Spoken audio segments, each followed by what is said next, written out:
Assalamualaikum warahmatullahi wabarakatuh.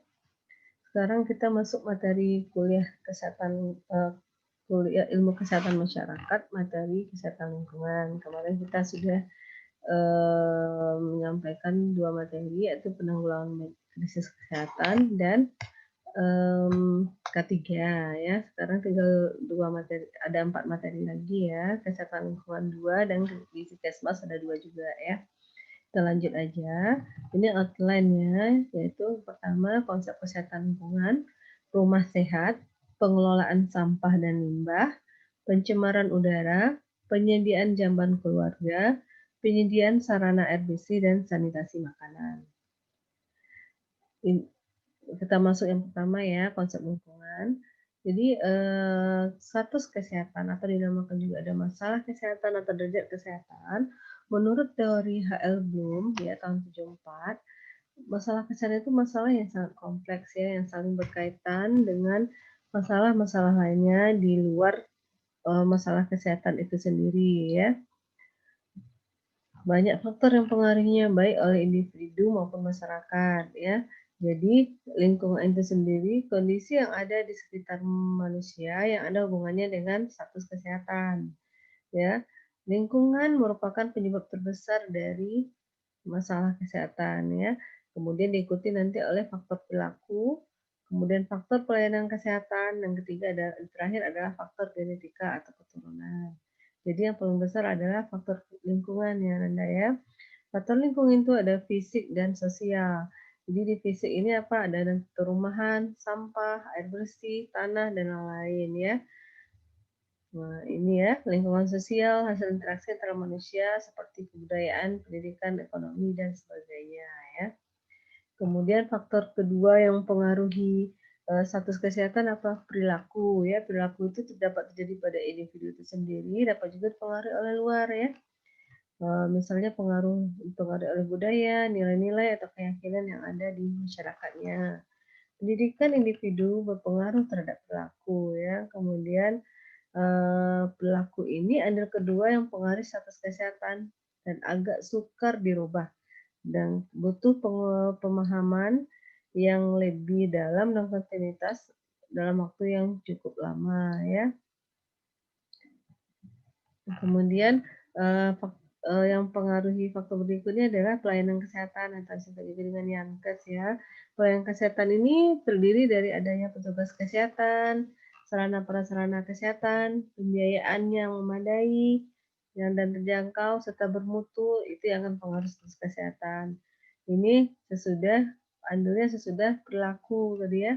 Dan paling terakhir adalah keturunan atau genetik ya.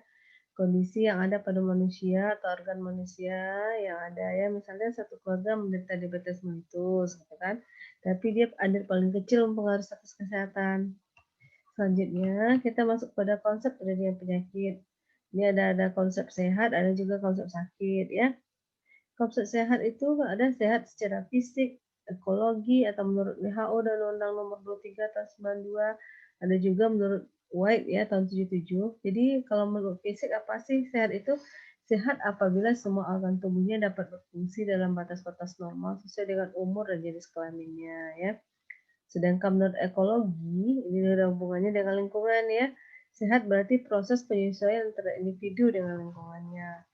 Kemudian yang menurut WHO ini yang sering dipakai ya, WHO dan Undang-Undang Nomor 23 tahun 92.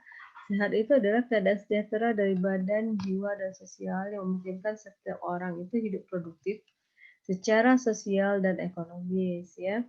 Kemudian ada lagi menurut White tahun 77, sehat itu adalah keadaan di mana seseorang pada waktu diperiksa, ini pada waktu diperiksa oleh ahlinya tidak ada keluhan ataupun tidak terdapat tanda-tanda penyakit dan keluhannya ya. Selanjutnya konsep sakit. Ini mulai dari sakit di zaman kita primitif dulu ya. Kalau waktu masyarakat primitif dia menganggap sakit itu ada gangguan makhluk halus. Kemudian muncul teori Hippocrates ya. Penyakit timbul karena adanya pengaruh lingkungan yang meliputi air, udara, tanah, dan cuaca. Kemudian ada lagi Cina ya yang bikin teori, ada teori humoral katanya penyakit timbul karena ada ketidakseimbangan cairan dalam tubuh. Ini ya segitiga epidemiologi karena ini dengan bicara tentang lingkungan ini sangat erat sekali ya. Di mana ini menurut John Gordon ya, multiple causes of disease ya Nak ya. Di sini ada 3 yang pengaruhi, ada segitiga epidemiologi 3 itu ada environment atau lingkungan, ada host induk semang atau penjamunya, kemudian ada agen atau bibit penyakitnya ya. Jadi apa sih host? Host adalah semua faktor yang ada pada diri manusia yang dapat mempengaruhi timbul serta perjalanan penyakit. Apa saja? Ada keturunan, umur, jenis kelamin, ras, status perkawinan, pekerjaan, dan kebiasaan hidup. Itu semuanya ada dalam diri manusia ya. Kemudian ada agen, itu substansi atau elemen makhluk hidup atau bukan makhluk hidup ya, yang kehadirannya atau ketidakhadirannya dapat menimbulkan atau mempengaruhi perjalanan suatu penyakit ya. Misalnya faktor kimia gitu ya, ada biologi, ada fisik, mekanik, dan gizi ya. Kemudian terakhir adalah environment atau lingkungan. Environment ini agregat, yaitu bahan dari seluruh kondisi dan pengaruh luar yang mempengaruhi kehidupan dan perkembangan penjamu. Ini yang mempengaruhi ya dari luar, host dan agen ya. Ini gambaran 3D penyakit berdasarkan hubungan apa? Agen, environment, dan host. Di gambar 1, kita lihat ya, manusia sedang sehat itu modelnya ya. Manusia dalam keadaan sehat karena seimbang komponen agennya, host, dan environment-nya ya. Sedangkan di gambar 2, ini manusia dalam keadaan sakit. Apa penyebabnya? Karena daya tahan tubuhnya berkurang ya. Kemudian di gambar ketiga, ini manusia dengan keadaan sakit karena kemampuan bibit penyakitnya meningkat ya. Kemudian di gambar keempat, ini lingkungannya berubah ya, yang menyebabkan kemampuan penyakit menjadi meningkat. Selanjutnya, ini manusia dalam keadaan sakit karena perubahan lingkungan yang menyebabkan daya tahan tubuhnya yang berkurang. Jadi bukan karena penyakitnya tadi ya, tapi daya tahan tubuh manusia itu yang berkurang. Kita lanjut. Apa saja sih ruang lingkup kesehatan lingkungan? Kesehatan lingkungan pada hakikatnya adalah suatu kondisi atau keadaan lingkungan yang optimum sehingga berpengaruh atau positif terhadap terwujudnya status kesehatan yang optimal pula ya. Ruang lingkup kesehatan lingkungan itu ada apa tadi? Ada pengelolaan sampah dan limbah, rumah sehat, pencemaran udara, penyediaan jamban keluarga, penyediaan sarana air bersih dan sanitasi makanan ya. Jadi usaha kesehatan lingkungan ini berarti adalah usaha kita untuk memperbaiki atau mengoptimumkan lingkungan hidup manusia agar menjadi media yang baik untuk terwujudnya kesehatan yang optimum bagi manusia yang hidup di dalamnya ya. Kemudian kita masuk ke rumah sehat. Rumah itu adalah syarat pokok ya bagi hidup manusia. Dari zaman ke zaman dia akan mengalami perkembangan. Desainnya makin lama makin bagus ya. Dan itu mewarisi kebudayaan generasi sebelumnya ya. Kemudian apa saja sih yang harus kita perhatikan dalam membangun sebuah rumah? Yang pertama faktor lingkungannya. Kita lihat keadaan fisik sekitar lingkungannya, biologis maupun lingkungan sosialnya ya. Yang kedua, tergantung juga dari tingkat kemampuan ekonomi masyarakatnya. Yang ketiga, teknologi yang dimiliki oleh masyarakat. Yang keempat, apa? Peraturan atau kebijakan yang dikeluarkan oleh pemerintah yang menyangkut tata guna tanah ya. Jadi syarat rumah sehat ya, kalau tata guna tanah mungkin kita tidak perlu bahas ya. Kita lihat syarat rumah sehat itu apa? Yang pertama bahan bangunannya ya, lantai, ubin atau semen ya, nggak harus punya keramik sih, tapi ada ubin atau semen ada yang baik. Tapi namun tidak cocok untuk ekonomi pedesaan. Yang paling yang penting adalah tidak berdebu pada musim kemarau dan tidak basah pada musim hujan ya. Kemudian dinding. Tembok baik, namun di samping mahal juga kurang cocok untuk daerah tropis dengan ventilasi tidak cukup ya. Jadi boleh juga pakai papan atau kayu ya. Kemudian atap genteng, umumnya dipakai baik di daerah perkotaan maupun pedesaan. Lain-lain apa ya yang tadi kayu umumnya dipakai ya. Kemudian kita lanjut dengan ventilasi. Ventilasi ini fungsinya itu menjaga agar aliran udara dalam rumah tetap segar ya, membebaskan udara ruangan dari bakteri-bakteri. Yang ketiga adalah menjaga agar ruangan rumah selalu tetap dalam kelembapan yang optimum ya. Kemudian jenisnya ada alami dan buatan. Alami kan, lewat jendela atau apa ya, kemudian buatan bisa lewat, AC ya, atau kipas angin ya. Kemudian cahaya, yang ketiga syarat rumah yang sehat adalah memerlukan cahaya yang cukup, tidak kurang dan tidak terlalu banyak, gitu kan. Cahaya alami kan dari matahari. Jadi rumah yang sehat setidaknya punya jalan cahaya 15-20% dari luas lantai ya. Diusahakan sinar matahari dapat langsung masuk ke dalam ruangan dan tidak terhalang oleh bangunan lain. Berarti jangan di rumah kita di belakang gedung yang besar gitu ya. Kemudian cahaya buatan seperti lampu minyak tanah, listrik dan lain-lain ya. Kemudian yang keempat, luas bangunan rumah. Luas bangunan rumah disesuaikan dengan jumlah penghuninya ya. Optimumnya dapat menyediakan 2,5 sampai 3 meter persegi untuk setiap orang ya. Kemudian fasilitas-fasilitas dalam rumah sehat harus mempunyai apa? Pertama, penyediaan air bersih yang cukup, pembuangan tinja, kemudian ada pembuangan air limbah atau air bekas, pembuangan sampah, ada fasilitas dapurnya, dan ada ruang berkumpul keluarga.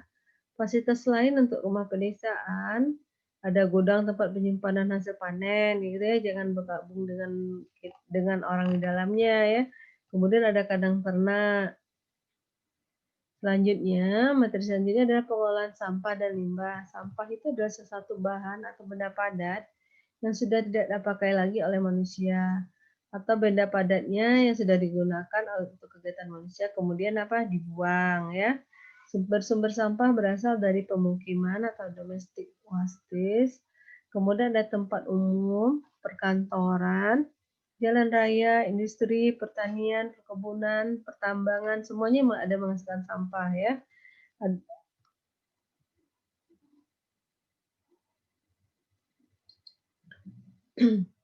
Jenis-jenis sampah itu ada sampah padat, sampah cair, dan sampah bentuk gas.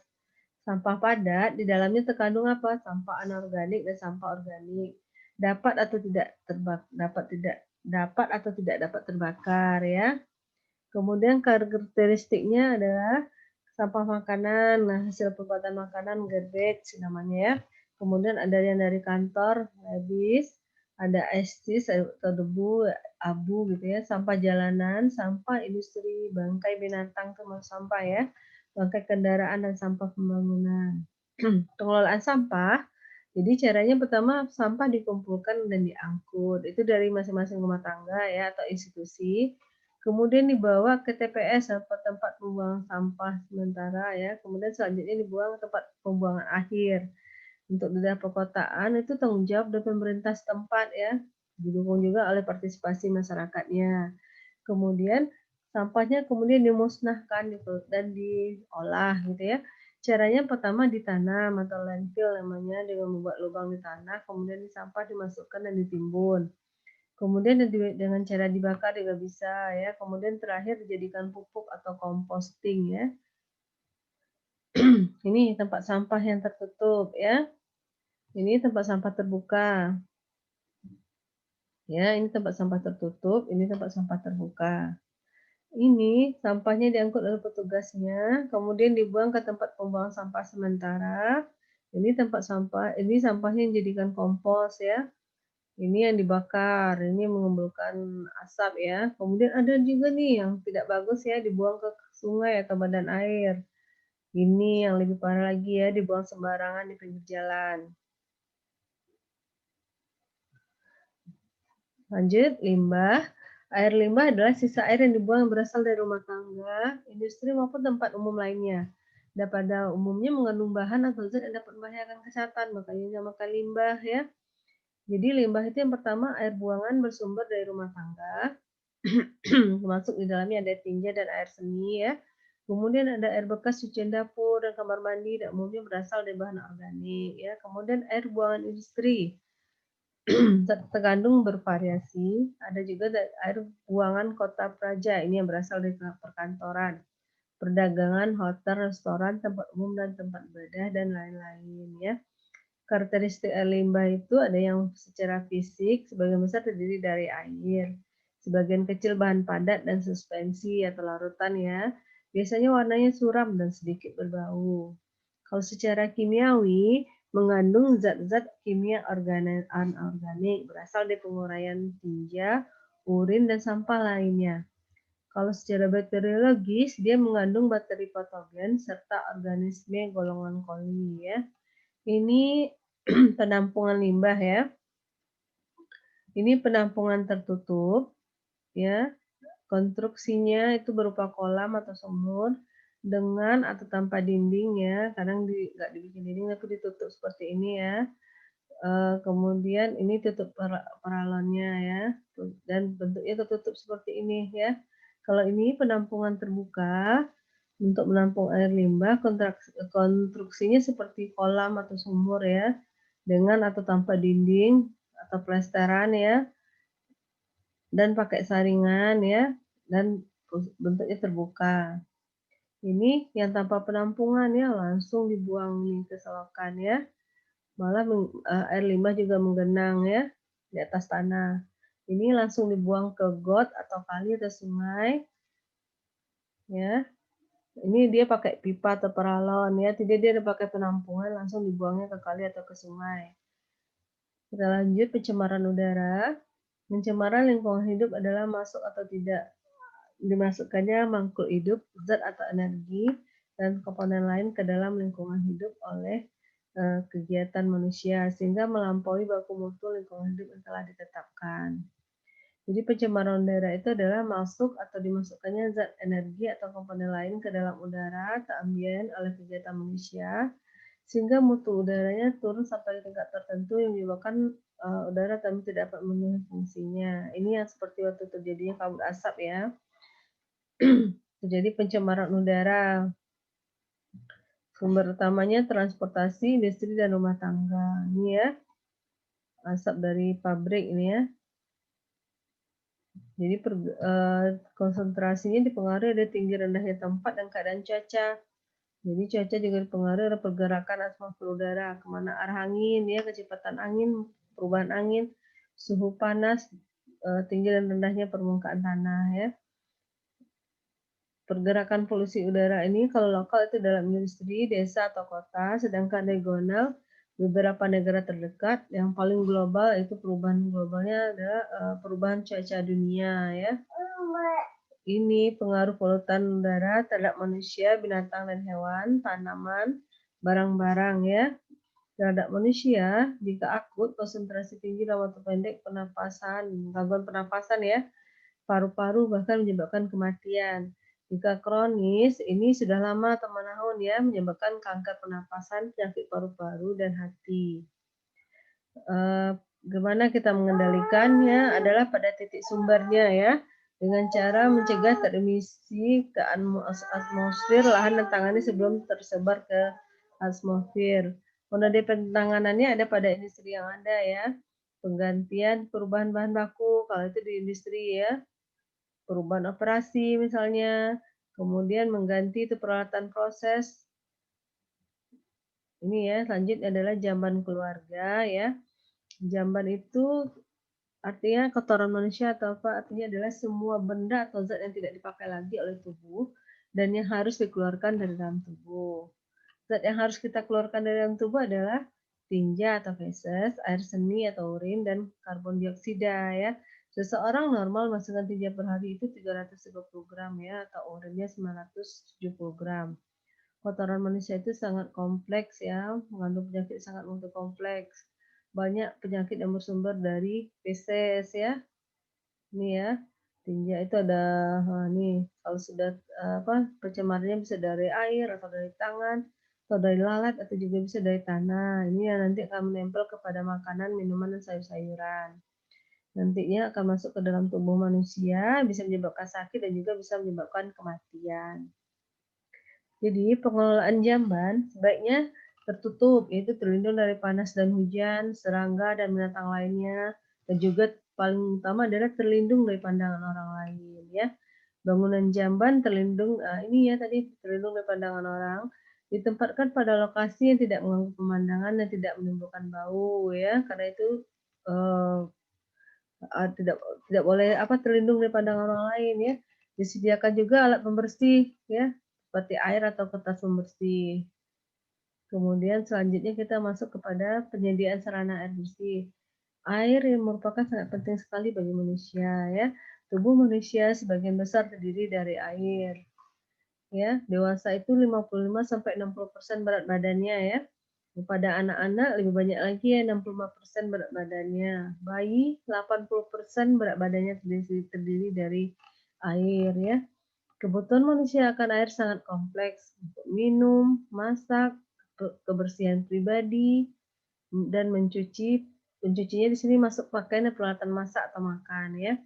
Jadi menurut WHO, negara maju memerlukan air 60 sampai 120 liter per hari.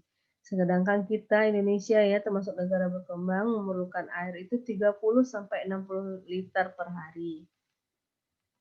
Penggunaan air bersih menurut WHO bersama UNICEF dan USAID dalam meningkatkan status gizi melalui air, sanitasi dan kebersihan ya. Jadi salah satu program WHO adalah meningkatkan status gizi ini adalah melalui air, sanitasi dan kebersihan. Kurangnya akses terhadap sanitasi, air dan kebersihan ini dapat mempengaruhi status gizi anak ya.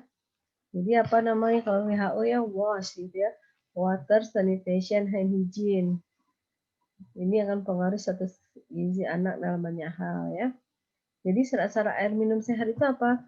Fisiknya bening, tidak berwarna, tidak berasa, dan suhu di bawah suhu udara di luarnya ya. Bakteriologis harus bebas dari bakteri, terutama bakteri patogen ya. Air yang sehat bila pemeriksaan 100 cc air terdapat kurang dari 4 bakteri E. coli ya. Kemudian kimia ya. Air minum sehat harus mengandung zat-zat tertentu dalam jumlah tertentu pula. Kekurangan atau kelebihan salah satu zat kimia dalam air akan menyebabkan gangguan fisiologis pada manusia. Ini ya kandungannya fluor misalnya yang dibenarkan 1 sampai 1,5 ya. Ini yang sering kita lihat adalah pH atau keasaman. Ada 6,5 sampai 9 ya. Ini sumber-sumber air minum ya. Ada sumur terlindung. Kemudian ini sumur terlindung ya. Ini tidak terlindung jadinya kenapa? Padahal di sumurnya juga tinggi ya.